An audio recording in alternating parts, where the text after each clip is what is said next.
my God, when you stomp on it, it wakes up. Hey everybody, I am sitting in the 2024 Maserati Ghibli 334 Ultima, which is the fastest production sedan in the world right now, with a top speed of 207.5 miles an hour, or 334 kilometers an hour, hence 334. 3.8 liter twin turbo V8 that produces 572 horsepower and 528 pound-feet of torque. This only is rear-wheel drive. There is no all-wheel drive option. You've got a limited slip diff at the rear, so this is a pretty unique sedan right now. Not a cheap one though, with a base price of $165,000. This one is a base model. I am just shocked that this thing doesn't even have heated seats, let alone cooled seats or massaging seats or blind spot monitor or automatic cruise control. There are just a lot of glaring omissions on this car, especially at $165,000. Hello. But the driving experience of this car is so special. It really makes up for it in my opinion. This is an amazing analog feeling car, minus the electric power steering that's somewhat numb. Anywho, put it into sport mode, which you can hear immediately open up the exhaust. I will put it into manual. And I'm on gravel right now, so we might get a little slippage. But here we go. Oh, the engine just sounds so stinking good. I'm not gonna go absurd on these canyon roads right now because it is early-ish on a Saturday morning and there are a lot of cyclists out here.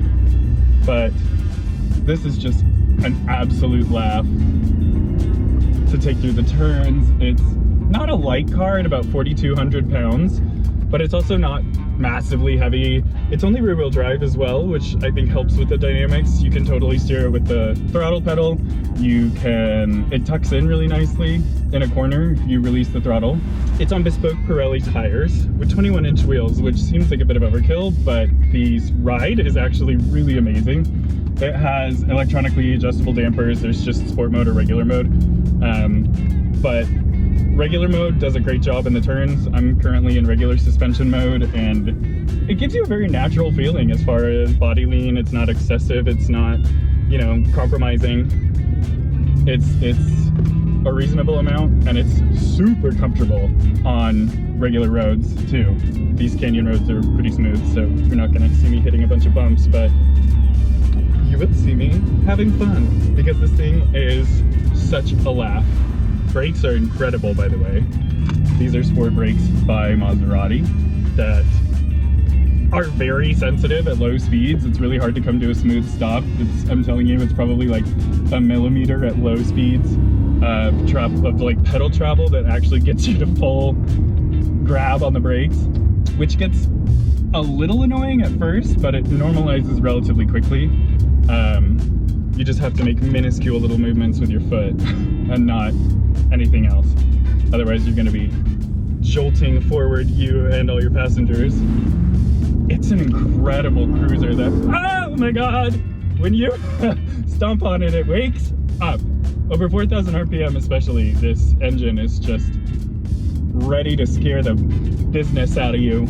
It's so insanely charismatic as far as the powertrain goes. It's got an 8-speed torque converter automatic that's, again, inoffensive. You've got these gorgeous steering wheel mounted paddles that are solid metal. I'm not certain what kind of metal, I would assume aluminum, but they give you a nice little like cling when you pull them. I don't know if you can hear it, but that was me flicking it. Oops, they are column mounted though, so you may end up missing a shift on a turn. But they're big enough that it's easy if you're not trying to talk and film and steer and do everything. Brakes are incredible, as I said. Ride is really solid. Steering is pretty dead, but it's very direct. You know, the front end is very responsive, impressively, for a big car. Decreasing radius turns are no problem. You just take your foot off the gas and it'll tuck right in. Driving this Maserati, as I feel like every journalist has ever said before when it comes to describing a Maserati, is such a pleasant, joyous, and hilarious experience. I have had this car for a couple days so far, and I've had a hard time sleeping because I'm so excited to get behind the wheel and drive it and do my thing. And so far, it has yet to let me down as far as enjoyment goes. It's just a laugh, and that's exactly what I want from a car.